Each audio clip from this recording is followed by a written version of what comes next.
The majority of the action happens right in those final minutes because that's when the urgency and the scarcity really hits its peak.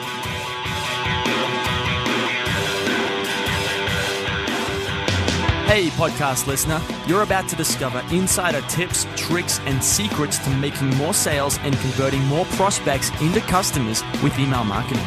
For more information about the Email Marketing Podcast or the Autoresponder Guy, go to dropdeadcopy.com/podcast.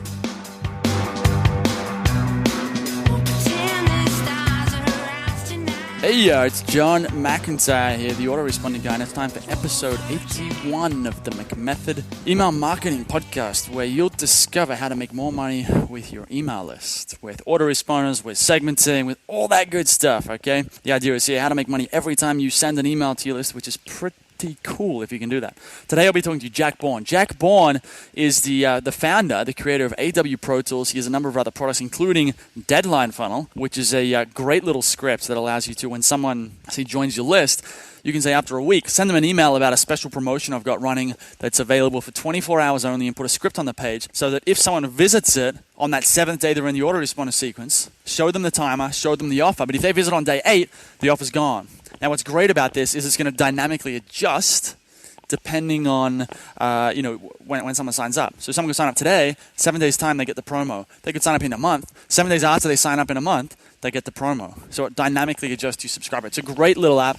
So I thought I'd get Jack on to talk about this, talk about urgency, why it's so powerful, having these deadlines, and how to get the technical side set up so you can crank up the response. I like that word I've been using a lot, crank up your sales. Doesn't that sound good? And we'll also talk about the research behind why it works, because when you understand that, you'll probably be a bit more excited to go and do it, just because, man, this stuff works. You've got to try it. If you haven't done anything with a ticking clock or a timer or anything like that, you're going to be blown away by how well it works. To get the show notes for this episode of the Email Marketing Podcast, go to themcmethod.com/81. Now, just by the way, I wanted to make a point here.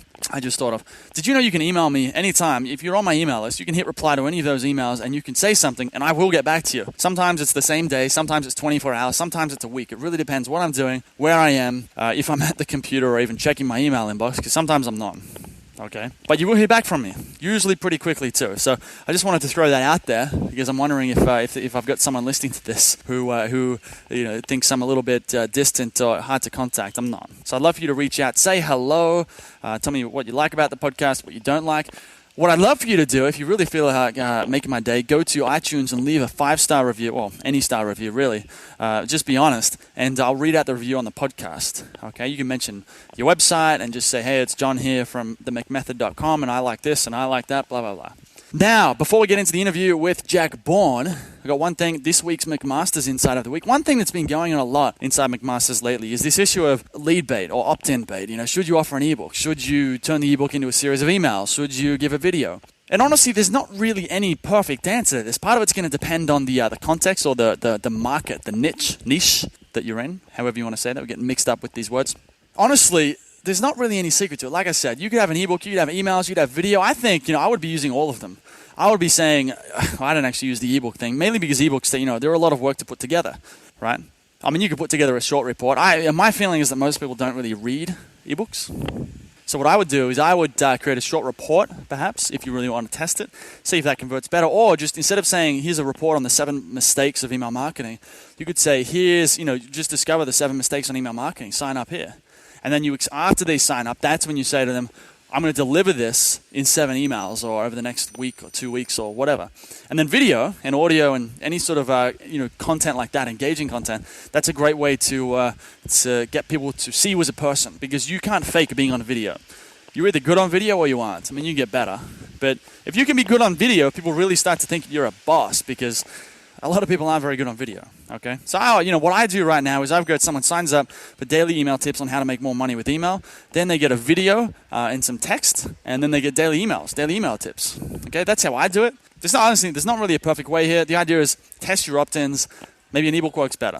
Maybe you've got a market full of readers that love to read ebooks. Maybe they hate ebooks, and therefore you should send them videos instead. Or maybe it's a mix of both. So that's the insight this week from McMaster's. That's got a long thread that's been developing for a while inside the community there, which is all about this topic of should you offer the ebook, should you offer the video. So if you want to check out that thread, you'll need to get inside McMaster's. More information about that at themcmethod.com. In the top menu bar, there's a link to members. Click that, and you'll get all the information about McMaster's, like McDonald's, but McMaster's, Masters of the McIntyre Method. That's how one person described it. So that's it for now. Let's get into this interview with Jack Bourne.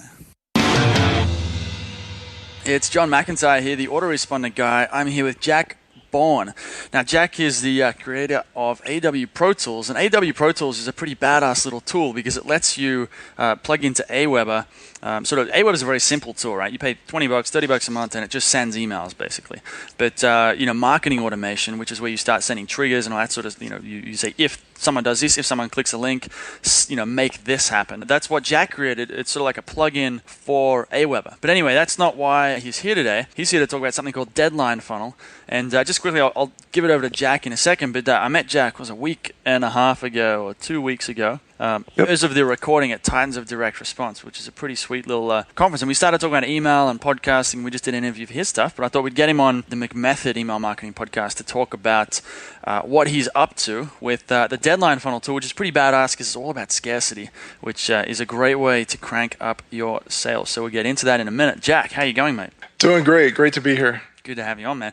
Before we talk about the Deadline Funnel stuff and scarcity, give the listener a bit more of a background on who you are and what you're up to. Sure. So I've been on my own. I left corporate America in 2001. Got into a fight with my boss. Called my wife on the phone, and it was this. I just told the boss to stick it, and had one of these conversations. Was like, well, what are you going to do now? It's like, I don't know. And this is so common of entrepreneurs where you pretty much jump out of the building metaphorically, and then build a plane on the way down. Like you leap before you know all the answers, right?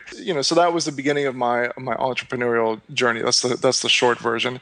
But I realized very quickly that I had something unique, and that is that I have the type of mind that I'm extremely passionate about psychology and direct response marketing. But at the same time, I'm also really skilled at coding and programming. Now these days I have my own team, and I'm happy to say that a lot of the people that I've hired to my team are better coders than I am. But at the same time, being able to think like a coder and think like a marketer at the same time has given me the ability to look at problems that I face in my business as a marketer and a direct response entrepreneur, and say, look, I'm frustrated, and rather than just throw something against the wall, I set about trying to fix it. And so I use my knowledge of coding and technology plus my passion of direct response marketing to come up with a unique solution. And so that's because of those skills and what I bring to the table, that's how I was able to create some of the software products that I have. You mentioned AW Pro Tools. That's one. So for anyone using Aweber, definitely check out AW Pro Tools at awprotools.com.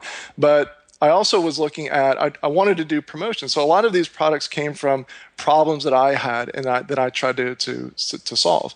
And so with Aweber, it was I wanted to do list segmentation and also have the follow-up messages change based on people's behavior, but I didn't want to leave Aweber. And so I figured out how to do that. With Deadline Funnel, I wanted to be able to build in urgency and honestly scarcity into some of my promotions, but I wanted to do it in a way where, number one, it wasn't fake BS baloney scarcity where you come back tomorrow and the counters reset. There were a couple other things that we'll get into later that really frustrated me. And rather than just being frustrated or dealing with something that was just okay but not perfect, I decided to create my own solution. But we'll cover that later. So basically, the nuts and bolts is that I am passionate about direct response marketing, and I'm also a software guy. So I build software products, and that's the tapestry on which I paint. I'm a big believer that we're all artists in our own way. I got that from Seth Godin. So my tapestry is software. That's how I bring my gifts to the world. So I think today we're going to talk about scarcity and urgency, right? Yeah, man, that's the idea. We'll talk about a bit about Deadline Funnel a bit later, but tell me about the scarcity stuff. You said you've got some research papers, or I mean, let's try and unpack this scarcity idea, because it's trumpeted around the marketing world as though it's this this savior or this heaven, or it's just going to just explode your sales, and I guess it can, but it's not a magic bullet. So let's sort of start to unpack it. Right, right. It's not a magic bullet. I mean, you and I have done an interview to my audience about copywriting, and one of the things that you brought up very early in the conversation about copy is that your copy is not going to save a weak product or a crappy offer. So in the same way, you have to have something, number one, that the world wants. You have to have a good product. You have to have it works best when you have a really strong offer.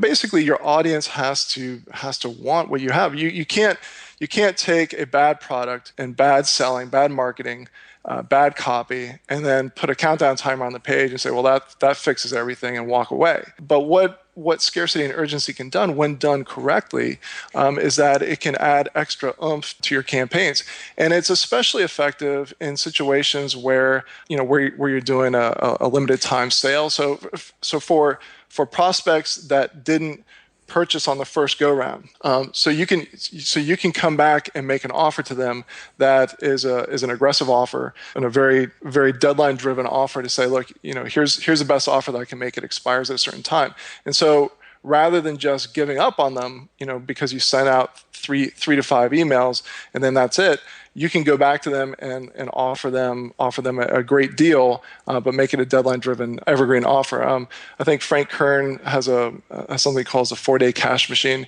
something like that, where you go back to folks that basically you tried to sell to, but they didn't convert on the first go round. So you can go back to them and make a very aggressive offer. So that's one way to use it, but you certainly can use it on the front end. I have a lot of especially joint venture offers where I'm partnering with someone, and they go into a funnel and they go into the campaign, and I'm making a deal that normally they would not be able to get if they just went to my main web page, and so that I want to make that a deadline driven offer for several reasons. One, I don't want them to be able to just send everyone back to that page. I want it to be truly special, a special promotion for the folks who are on that offer.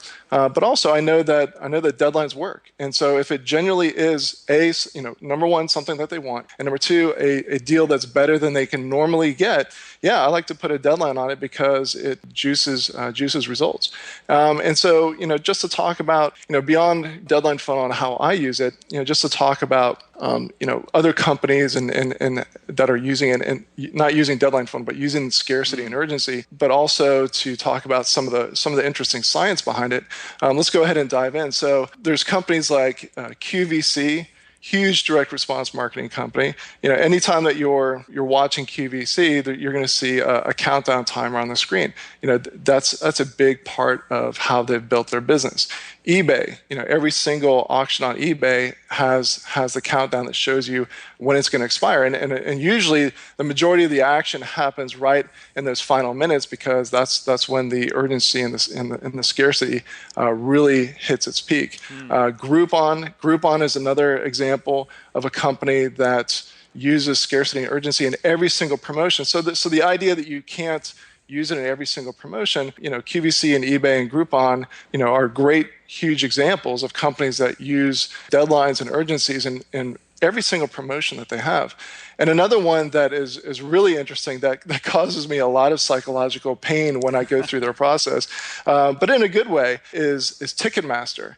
So John, I don't know if we have forgive me for not. We have like a ticket tag, Okay. Similar kind of thing in Australia, yeah. Okay. Well, it'd be interesting to know if they do the same thing. So here's what happens on Ticketmaster. So when I'm going to purchase tickets for a concert, what happens is you choose your seats. So they have the picture of the stadium. You click on the place where you want to sit. And then you get to the payment page.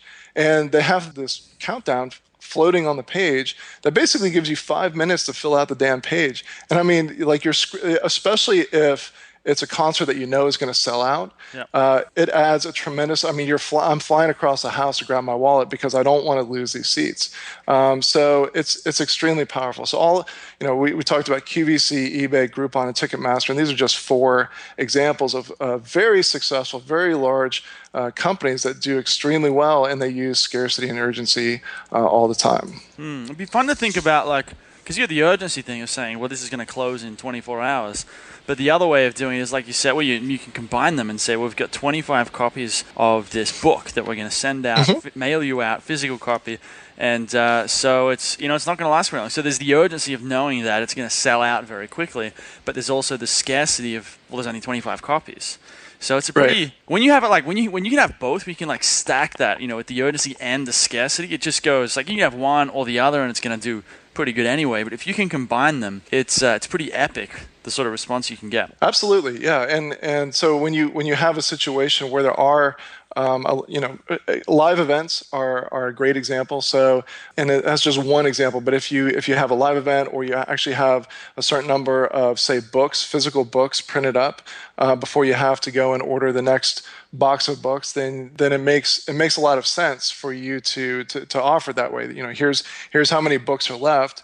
And to sell out, I'm gonna go ahead and offer a special deal. But once they're gone, there's going to be a 2-week delay while we go and order the next round of copies. And so, yeah, if you can build that in along with a countdown timer, sometimes you can set it up where you can say, the whichever one expires first. It's either over when the countdown hits 0, or the launch is over, the sale is over, or when we run out of supplies, whichever comes first. Right. So yeah, that can definitely be a double, a 2-for-1 type of deal. An interesting thing that I'm reading a book right now. Actually, it's called All the Money in the World. It's about all these billionaires from the Forbes 400, and it's a fascinating book. But it's amazing how some of these guys, these big entrepreneurs, billionaires, some of them, they're aware of this sort of stuff, but on a very, very big scale. So they'll go make a product and market the crap out of it. So there's a whole bunch of demand, and then they'll purposely not produce enough of it. So obviously produce enough to meet sort of just below the current demand, but sort of like they manufacture. I think it's a very smart thing. They understand that scarcity drives the value up. So they're always kind of don't produce too much and don't let it become too available or too common. I mean, people like some of these guys are billionaires because of this. So it's when you start to play with this sort of stuff at a higher level, it's very powerful. Right, and so that's probably a good segue into what actually happens in our heads.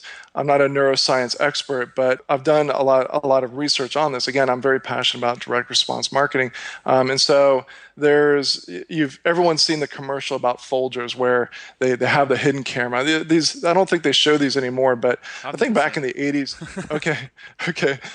So let me paint the picture. So you can go look it up on YouTube. So Folgers would do these commercials where they would have people sitting at this fancy restaurant, and the announcer would be whispering into the microphone saying, the Smiths don't know this, but we've secretly replaced the expensive coffee with the Folgers. Let's see what they think. And so someone comes over and asks them, how's the coffee? And they say, oh my gosh, it's the best coffee I've ever had. Well, did you know it was switched out with Folgers? And they're just shocked. Well, what's going on there is that. And this has been repeated in different types of experiments I'll talk about, but because of the high price, we associate high prices with scarcity. The reason, one of the signals that we get that something is scarce is that it's a high price. They kind of go hand in hand. And so when someone thinks that something is scarce, they automatically add more value to what it is. In fact, there's another experiment done where the same wine was served to these people in this test. They didn't know they were going through this test, but it was the same wine, but the only thing different was the price was different. But they were able to determine that the folks who tested the higher price wine rated it as much better tasting than the lower priced wine. So it's the scarcity. They've been able to determine through other experiments using MRIs that it actually does change something physiologically in our heads. When we experience something that's scarce, we truly do perceive it. It's not something. It's not a game or a trick. It's an actual physiological change that goes on in our head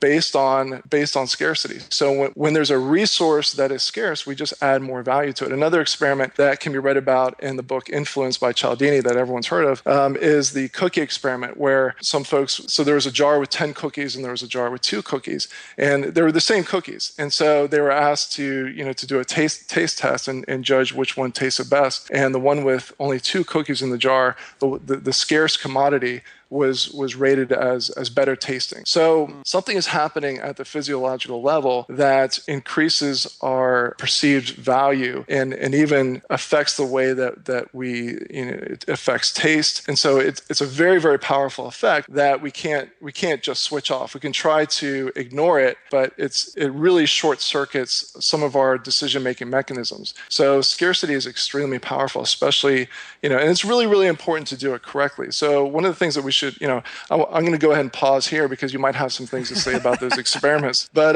it's really important that we talk about how marketers do this wrong and some of the things that you want to make sure that you do right. Well, tell me about that, man. I'm really content listening to this. This is good stuff. So tell me, what are the mistakes that people make? Sure. Yeah. So one of the obvious mistakes, and this is really what gives scarcity a bad name. So everyone talks about, you don't want to use fake scarcity. You don't want to use fake scarcity. But I think that there's a little bit of confusion over an evergreen deadline, and it's assumed that, well, if it's an evergreen deadline, then it's fake scarcity, okay? And so I want to go ahead and dispel that myth. But it is important, before I do, it is important for me to say that, yes, fake scarcity is something that you want to stay away from. So what is fake scarcity versus what I call an evergreen deadline? So in my opinion, fake scarcity is simply when you go to a page and it says, when the countdown reaches 0, which is midnight tonight, this deal is over. We're giving you a great deal. You know you want this, but you better act now, because tomorrow you're not going to be able to get it. And then you, for whatever reason, you forget, you've left the tab open and you hit refresh on the tab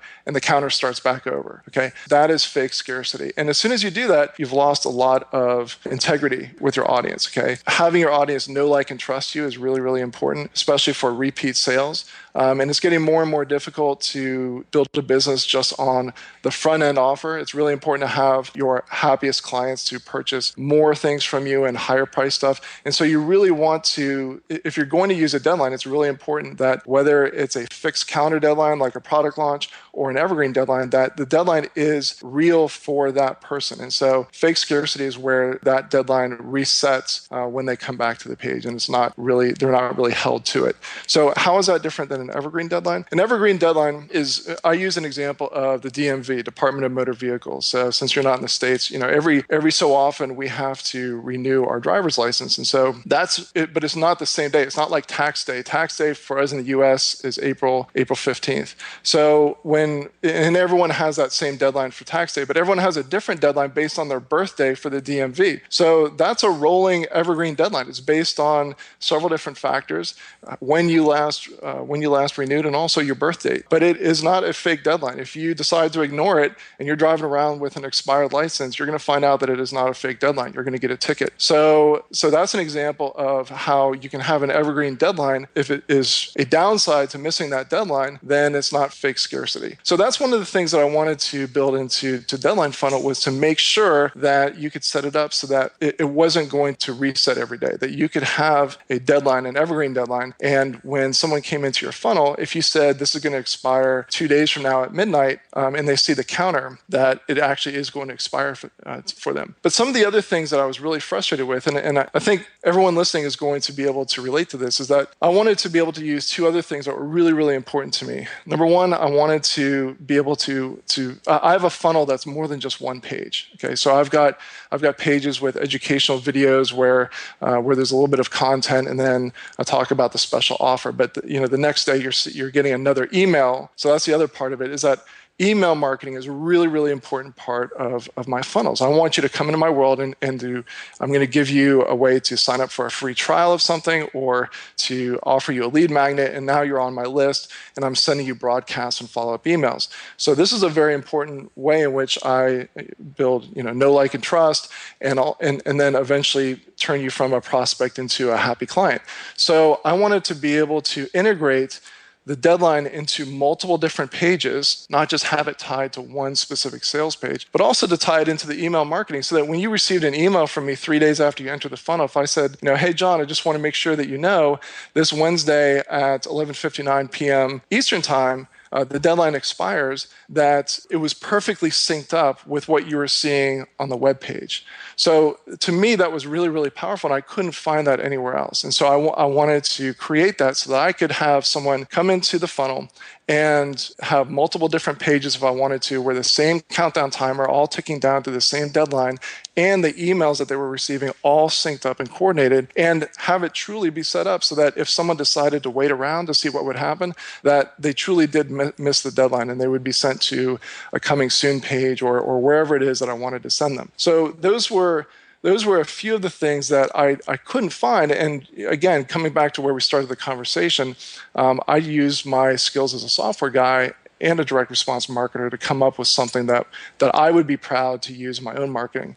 And then the last thing that I'll mention, which is we're not going to be able to cover everything, but one of the other really important things is that we all know that more and more of our audience is reading our emails and visiting our web pages on mobile devices, smartphones, and tablets. And so one of the, again, going back to how other solutions were being implemented, I realized that if someone visited my web page on Monday and they saw a countdown that was ticking to Wednesday, and then they came back and they visited on their iPhone or their tablet on Tuesday, and the countdown really was reset because that was the first time that on that device they were visiting that page.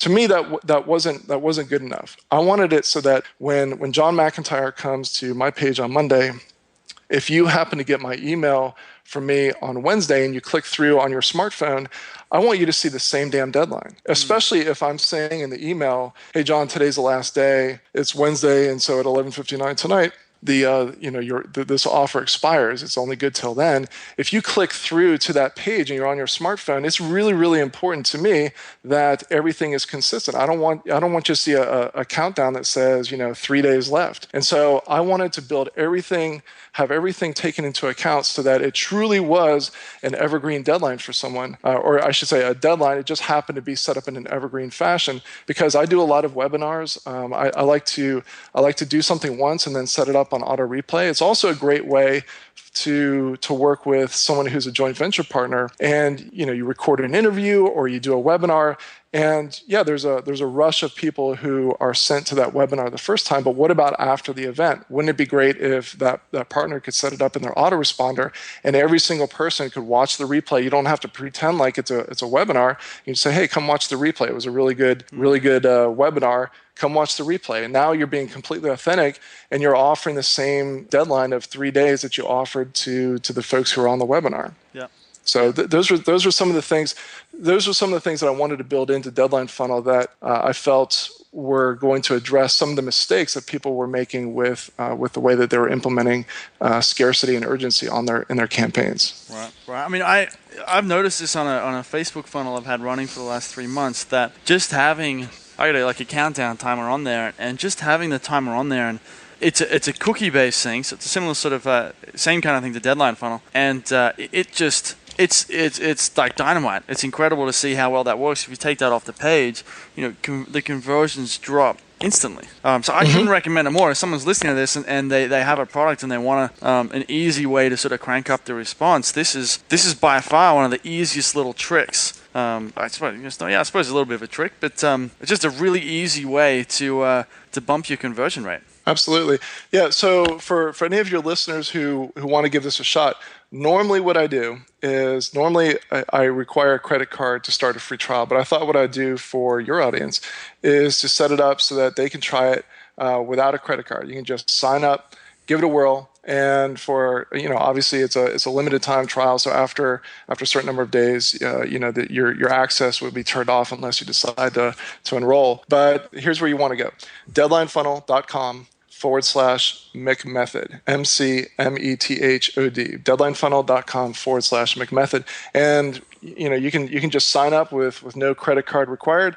Give it a whirl, and then what I'll do is I'll make an offer once you're in there that will be better than what you would normally get if you're going just to the main page of the website. So that's two reasons to go over to deadlinefunnel.com/McMethod. But you were mentioning the cookie-based timer. One of the things that, in order to make this technology work, it was not easy, but because I've got to be able to my system has to be able to recognize you, whether you're on your desktop, your laptop, your wife's computer, or you're at the coffee shop and you're clicking through on an email. So I created a system that basically I shouldn't say triangulates you, but it's a cool way of saying there's 3 different ways that my system tracks you. And so if we don't find you one way, we fall back to another way. If we don't find you that way, fall back to another way. And so that's how we're able to set it up so that when when your prospect is going through, if they're visiting your page the first time on their desktop, but then the next time they're clicking through on your second email while they're at the coffee shop on their smartphone, they're going to see the same countdown timer, which is really, really powerful with people being so mobile these days. That's a really cool feature. I mean, you're absolutely right. They're going to go to the coffee shop, open their emails, and click over. So, and does it plug into WordPress or anything like that, or is it a standalone thing? How does it work? Yeah, I'm glad you asked because that's another huge advantage. So I know that I should answer your question first. So it is not it works. It works with WordPress, but it's not a WordPress plugin. So it's it's basically you're given copy and paste code, the same as if you were adding code to your page for Google Analytics or something like that. You just copy and paste the code in there. So a few other things that you can put the countdown timer wherever you want on the page. You can put it multiple times, like top, bottom, middle, like just wherever you want. Just like you were putting an image on a page, you can say, okay, well, I want the countdown timer here, especially if you're using WordPress. But another cool reason why not being a WordPress plugin is an advantage is because if you're using something like lead pages, well, it's really, really easy to be able to set it up to work with lead pages. It works a little bit differently. In other words, it's in a floating footer at the bottom of a lead pages page. But now if you're signing people up for a webinar or using any one of their other dozens of campaigns out there, you can use this. You can use Deadline Funnel on lead pages. So you don't have to be using WordPress in order for this to work. I like it. It's a nice little script that you just copy and paste across. Yeah, it's a snippet of code, but it's a web-based. It's a SaaS product, so it's a annual recurring license to be able to use the software. Cool. Okay, man. I love that. That's really cool. Well, I'll have a link to, so it's deadlinefunnel.com/McMethod. So I'll have a link to that in the show notes for this podcast at themcmethod.com.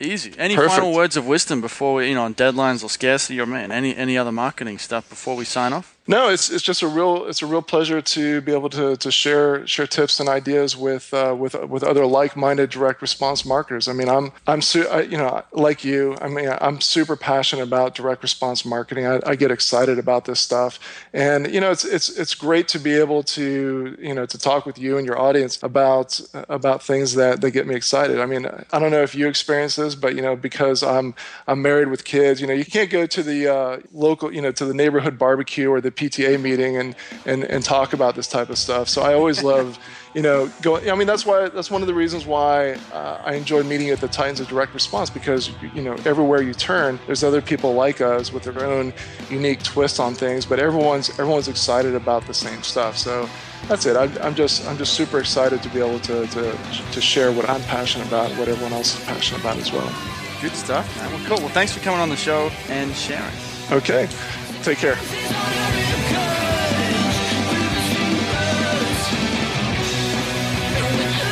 Hey everybody, thanks for listening. If you want to discover more insider tips, tricks, and secrets about driving sales with email marketing, sign up for daily email tips from the autoresponder guy. Go to dropdeadcopy.com/podcast. Sign up, confirm your email address, and I'll send you daily emails on how to improve your email marketing and make more sales via email. You'll find out why open rates don't matter and the 7-letter word that underlies all effective marketing and much more.